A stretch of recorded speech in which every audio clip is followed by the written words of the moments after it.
Bonsoir tout le monde. Alors, j'avais disparu, ça fait quelques semaines, j'ai pas fait de vidéo. J'ai eu un abonné aujourd'hui qui m'a envoyé un message, donc je le salue. Il se reconnaîtra. Donc, il me disait que c'est dommage que je fais pas de vidéo pour un peu commenter l'actualité depuis l'investiture de Trump. Alors, j'avais quelques contretemps et donc je m'étais promis quand même de ce dimanche de faire une vidéo.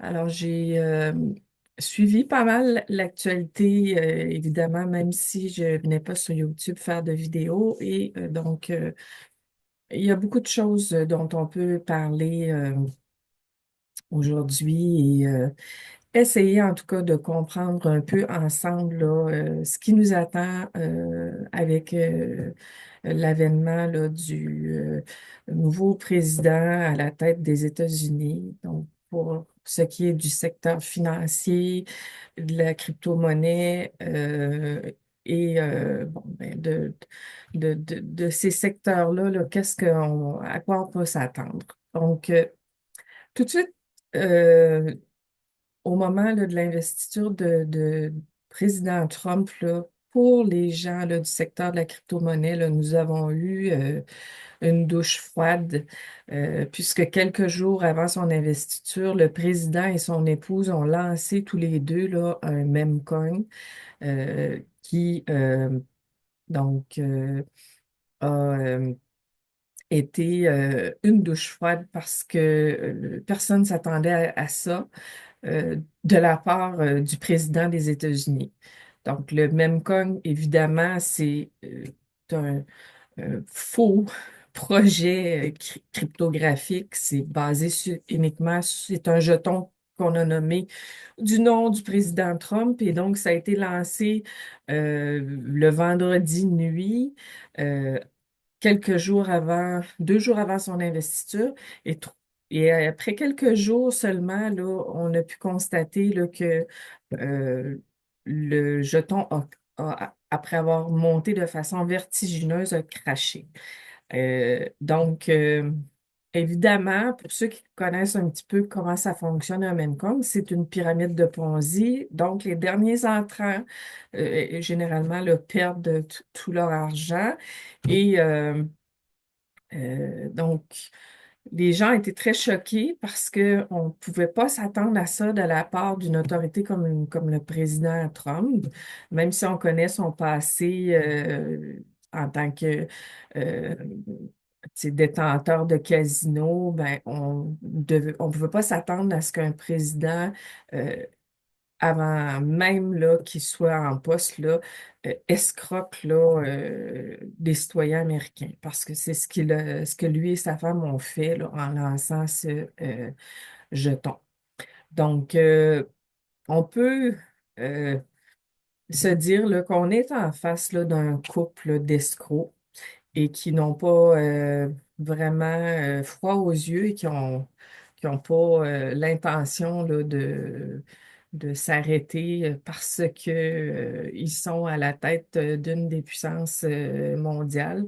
Donc pour eux, le fait là, de escroquer les gens avec la crypto-monnaie, là, ça semble que ça fait pas partie là, des choses qui sont interdites dans leur valeur.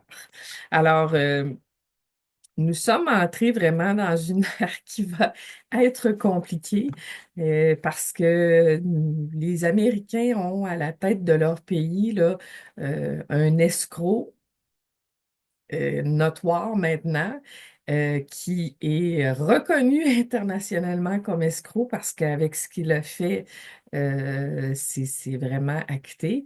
Et donc, on est en droit de se poser la question, là, à quoi là, va être mangé là, les citoyens américains avec la politique de Trump. Donc, pour le secteur financier, c'est sûr que la venue de Trump va avoir un gros impact, que ce soit au niveau du dollar américain, autant là, au niveau du secteur de la crypto-monnaie. Donc, Le secteur de la crypto-monnaie, Trump avait fait des promesses de campagne là, en mentionnant qu'il pensait qu'il allait réguler le secteur. Et donc, pour les détenteurs de XRP, c'était une bonne nouvelle parce que Ripple, qui est en procès avec la SEC depuis 4 ans, donc on se disait qu'avec un président qui est pro-crypto, on allait là, enfin là, avoir une décision de justice, puis que les choses allaient cesser de traîner en longueur. Et on s'attendait pas à avoir un président pro-crypto, mais pro-crypto-monnaie sans régulation, parce que c'est un peu ce qu'il nous a montré là, en lançant là, son jeton, c'est que lui, c'est un signal fort aux gens que allez-y, faites des faux projets, puis vous pouvez escroquer les gens, il n'y a pas de problème parce que moi, je suis le président des États-Unis et je l'ai fait. Et donc, on est en droit de se poser la question, est-ce que réellement la régulation va arriver dans un moyen terme? Euh, Aujourd'hui, on peut en douter parce que on a un président qui semble, en tout cas, être plus ou moins franc, plus ou moins honnête, euh, pour, pour ne pas dire même carrément très malhonnête. Et mais évidemment, euh, en politique, habituellement, un président, il vient avec un agenda qui est dicté par souvent des personnes qui lui ont permis d'arriver au pouvoir, hein. Alors, ceux qui sont derrière le président Trump, euh, on ne connaît pas exactement leur agenda. Donc, on peut se poser deux questions aujourd'hui, à savoir, est-ce que d'abord le président Trump est venu pour essayer de protéger le dollar américain contre euh, l'avancée des pays BRICS et donc euh, pour pouvoir protéger l'hégémonie mondiale du dollar américain, protéger la Fed et les gens là, qui veulent que le système SWIFT puisse continuer d'exister le plus longtemps possible. Donc, tous des gens qui auraient cet agenda-là et qui dicteraient ça au président Trump euh, comme agenda et comme mission. Donc, si c'est le cas, ça veut donc dire que le président Trump ne va pas euh, aller dans le sens de réguler la crypto-monnaie et ne va pas non plus faire en sorte là, que le procès de Ripple contre la SEC là, se termine bientôt. Parce que ça ne serait pas tant ses intérêts à lui et à ses patrons. Parce que le président des États-Unis a des patrons aussi qui sont des gens là, qu'on ne voit pas, mais qui existent bel et bien.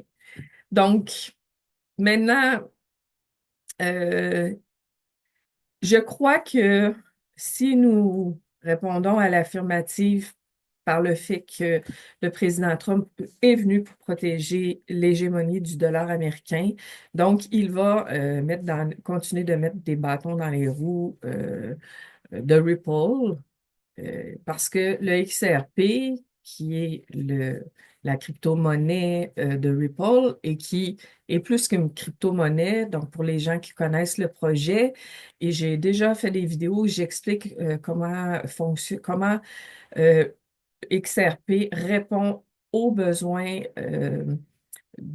des systèmes financiers, des systèmes bancaires, en étant là une crypto-monnaie qui permet le transfert d'argent et qui est beaucoup plus performant que le Swift actuellement. Donc, j'ai déjà fait des vidéos que vous pouvez aller consulter si vous ne connaissez pas ce qu'est le XRP.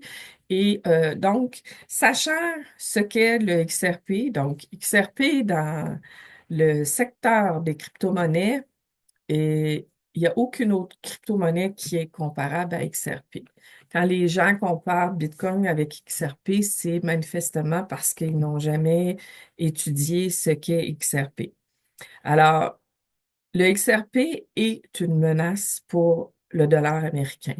Et le jour où le XRP va valoir très cher, quand je dis très cher, c'est des milliers de dollars, le dollar américain ne vaudra plus rien. Et actuellement, on peut probablement penser qu'on est au cœur, on assiste en fait à une guerre et c'est une guerre entre des euh, probables euh, grandes familles financières qui veulent garder leur hégémonie sur le système financier mondial. Alors, pour ceux qui ne savent pas, au niveau de la Fed, là, au niveau des États-Unis, il y a déjà des grandes familles comme les familles Rothschild là, qui sont euh, bien implantées et qui sont vraiment euh, les familles qui sont à la base, là, presque la création de la fête, notamment la famille Rothschild. Donc, si eux sentent que leurs intérêts sont menacés par le XRP de Ripple, ils peuvent avoir mandaté le président Trump pour tout simplement, là, mettre des bâtons dans les roues. Mais évidemment, le président Trump ne va pas aller sur la place publique pour dire, ouais, je vais mettre des bâtons dans les roues à Ripple. Alors, qu'est-ce qu'il va faire? C'est qu'il parlera, il en parlera pas. Il va donner à ces gens de gérer ça puis de laisser traîner ça. Depuis, euh, que Trump a pris le pouvoir. Il parle de Solana, et on dit qu'il a investi dans Ethereum, il parle de Bitcoin, mais il parle jamais d'XRP. Donc, on peut s'interroger à savoir réellement là, qu'est-ce qui va se passer, mais de toute façon, incessamment, on va le savoir puisque il y a des décisions là, dans les prochains mois là, qui devraient tomber là, et qui vont nous dire là, où est-ce qu'on s'en va. Évidemment, pour les gens qui ont investi dans l'XRP, qui croient au projet sur le long terme, et moi, je sais que sur le long terme, on va arriver à un moment donné où le XRP sera la monnaie là, qui va être euh, mondialement reconnue. Donc, vous allez avoir probablement une baisse là encore du prix. Alors, c'est positif, vous allez pouvoir en racheter si vous êtes entré tard là, dans cette crypto-monnaie-là. Le XRP, c'est une monnaie qu'il faut acheter et il faut se dire qu'on la garde aussi longtemps qu'on peut. Parce que pour que le système change et qu'adopte massivement cette technologie blockchain-là, euh, ben, il va falloir que les institutions financières commencent à l'utiliser. Du côté des BRICS, donc des pays de BRICS, et même le Japon et d'autres pays, l'utilisation du XRP est en train de démarrer parce que les institutions financières mondiales sont en train d'adopter un nouveau standard, le standard ISO 222, qui est un standard, c'est un langage universel. Donc, ce standard-là va être, en fait, les banques là, doivent là, adopter ce standard-là pour la plupart d'ici la fin de l'année 2025, notamment pour pouvoir se connecter avec le SWIFT qui l'exige. Donc, et le SWIFT aussi, à partir de 2026, va commencer à effectuer des paiements via les blockchains qui vont être connectés au SWIFT parce que en réalité, l'ancien système de messagerie SWIFT est désuet et donc il y a une nécessité là, de avoir une technologie plus à jour et cette technologie-là est offerte par les blockchains. Et majoritairement, la blockchain là, qui sera utilisée pour les gros transferts de paiement, ce sera Ripple avec son XRP. Le XRP agissant comme un pont entre deux euh, monnaies. Et donc, l'adoption mondiale et l'utilisation vont faire monter le prix et surtout, euh, une fois là, que le XRP va commencer à être utilisé vraiment à grande échelle, euh, étant donné que c'est un système qui est désinflationniste, puisqu'il y a des XRP qui se brûlent à chaque fois qu'il y a une transaction. Donc, la rareté va faire monter le prix, ainsi que l'utilisation. Parce que l'utilisation va créer une demande très forte au niveau des institutions financières, notamment. Alors, actuellement, on est sur une vente plus au détail. C'est plus les gens comme nous qui en achètent. Les institutions financières ne sont pas encore entrées massivement dans l'achat de XRP.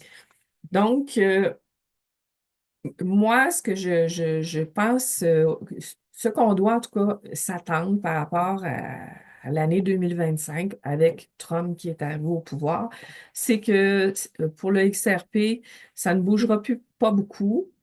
Malgré que on avait l'impression que peut-être il y a quelque chose qui se réglait en arrière de la scène avec Brad Garlinghouse qui est allé rencontrer le président Trump, mais euh, on ne sait pas jusqu'à quel point euh, le président Trump va réellement là, agir pour faciliter l'adoption de la régulation euh, des crypto-monnaies aux États-Unis. Ceci dit, les États-Unis sont en retard par rapport à l'ensemble déjà en Europe, avec la loi MiCA, c'est une loi qui régule le secteur de la crypto-monnaie. Donc, eux sont déjà en avance. Tous les pays de BRICS ont commencé déjà à parler des CBDC.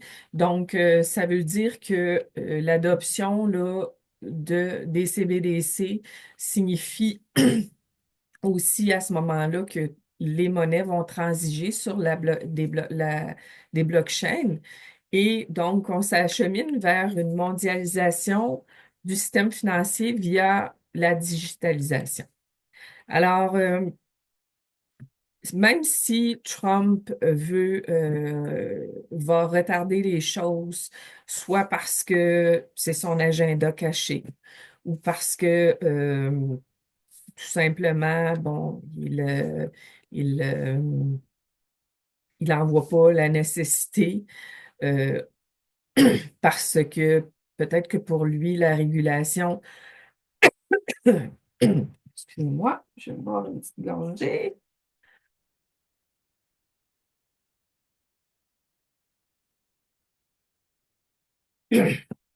Donc peut-être que lui ne voit pas l'intérêt de la régulation comme nous, on peut le voir parce que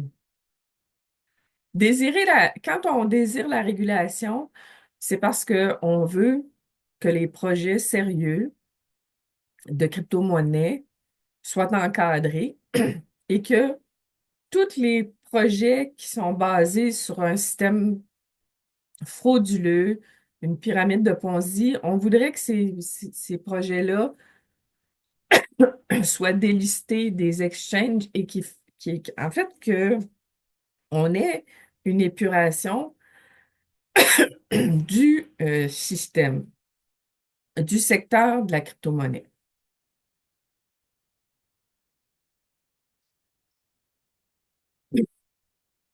Et ça passe par la régulation. Maintenant, Trump nous a montré dès les premiers jours que lui, ça ne fait pas partie de ses priorités. Et non seulement ça, mais qu'il n'a aucun problème avec le fait d'escroquer les gens avec la crypto-monnaie, puisqu'il le fait lui-même. Alors, Est-ce qu'on peut compter sur ce président-là pour vraiment faire du ménage dans le secteur de la crypto-monnaie? J'en doute fort. Et je vous dirais que probablement que la majorité des gens aujourd'hui ont compris ça. Et dans le secteur de la crypto-monnaie, quand on échange avec les gens sont vraiment déçus. Ils s'attendaient réellement à d'autres choses de la part du président des États-Unis.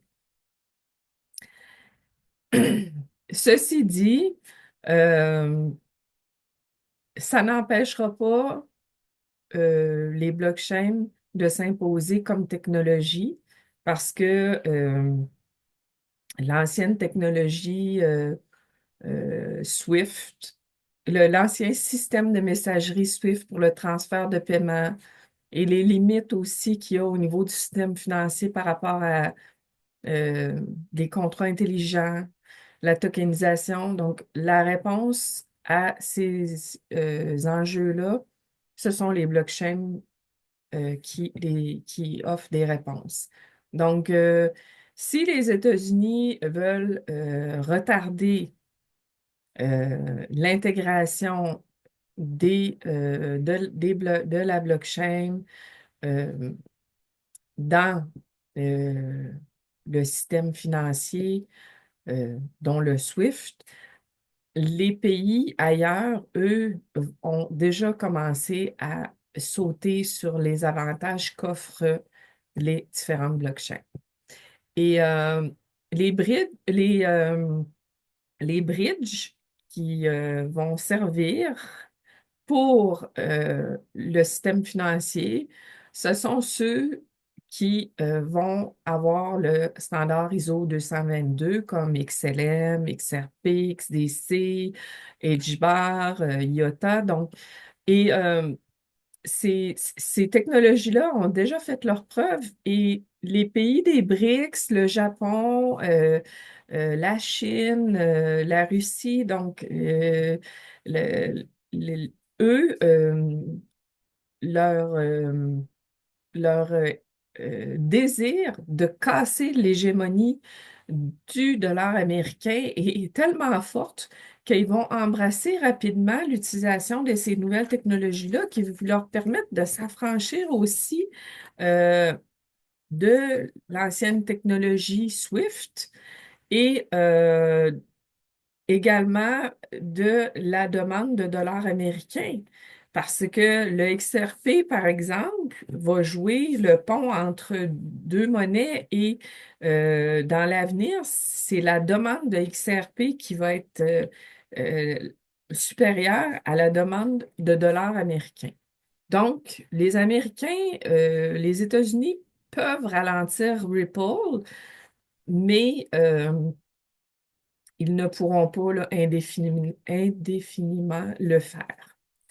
Alors, moi, je vous dirais pour les gens là, qui croient vraiment à ce projet-là, Ripple, ben, c'est de garder vos positions et que s'il y a un recul du prix, en profiter pour en racheter parce que tôt ou tard, là, cette crypto-monnaie-là va valoir très cher à cause du rôle qu'elle joue.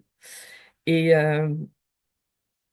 pour ceux qui comprennent réellement vers quel monde on s'en va, nous allons aller vers un monde où il va avoir de plus en plus un écart au niveau social. Il va y avoir des très riches et des très pauvres et une classe moyenne pratiquement inexistante. Et le XRP actuellement, il est une porte de sortie pour les gens qui veulent se sauver de la grande dépression qui va arriver quand nos monnaies fiduciaires vont complètement tomber. Et c'est une question de temps. Ici au Canada, on le voit réellement à chaque jour, notre dollar ne fait que diminuer, notre pouvoir d'achat aussi. L'appauvrissement ne fait qu'augmenter. Et les blockchains, pour le moment, nous pouvons acheter ces crypto-monnaies-là, mais il viendra un jour où on n'aura plus accès à l'achat de ces crypto-monnaies-là parce que ces blockchains-là feront partie intégrante du système financier mondial et la majorité des crypto-monnaies seront détenues par les institutions financières. Donc, il va y avoir un moment donné où il n'y en aura plus en vente parce que la rareté va faire qu'il n'y en aura plus ou encore le prix va être tellement élevé que pour les gens, ça va être inaccessible. Aujourd'hui, on est au début de l'ère. On est comme si c'est comme si je vous parlais avant l'avènement de l'Internet. Donc, vous allez dire, cette personne-là est folle, de quoi elle nous raconte? Mais c'est exactement ça. Prenez les gens avant l'Internet qui vous parlaient de ça et vous disiez, c'est pas possible. Un jour, on va plus utiliser du papier, des crayons pour écrire des messages. Tout va se faire de façon digitale. C'est la même chose. Un jour, il n'y aura plus d'argent papier. Tout l'argent va devenir digital. Et ce jour-là n'est pas loin. Et une fois que toutes les monnaies fiduciaires seront transposées en monnaie digitale, en CBDC, vous allez avoir derrière ça ce qu'on appelle ces crypto-monnaies-là, comme le XRP, le XDC, XLM, qui vont agir pour transporter vos dollars digitaux, pour établir des contrats intelligents, pour faire de la tokenisation. Donc, quand vous investissez dans ces crypto-monnaies-là, vous investissez dans les fondements du prochain système financier. Et un jour viendra où ces crypto-monnaies-là ne seront plus vendues au grand public. Alors, pour ceux qui entendent ce message aujourd'hui, on est encore très chanceux et on doit là, profiter là, qu'elles sont encore très abordables. Alors, pour Ripple XRP, quel que soit ce qui va arriver, tôt ou tard, le XRP sera une monnaie mondiale. Et donc, pour cette année, on va avoir peut-être encore des prix bas. Et à partir de 2026, le XRP va être utilisé mondialement pour le transfert de monnaie. Donc, c'est certain que son prix va augmenter à mesure que l'utilisation va être de plus en plus élevée. Et Trump, quel que soit l'agenda, il ne pourra pas empêcher ça. Il va juste pouvoir ralentir. Depuis 4 ans, Ripple est ralenti par la SEC parce que si ils ne ralentissent pas XRP, le dollar américain va chuter encore plus rapidement. Alors, c'était un peu mon analyse du moment et ben, on va se revoir pour une prochaine vidéo bientôt. Alors, je vous souhaite une bonne semaine et à bientôt.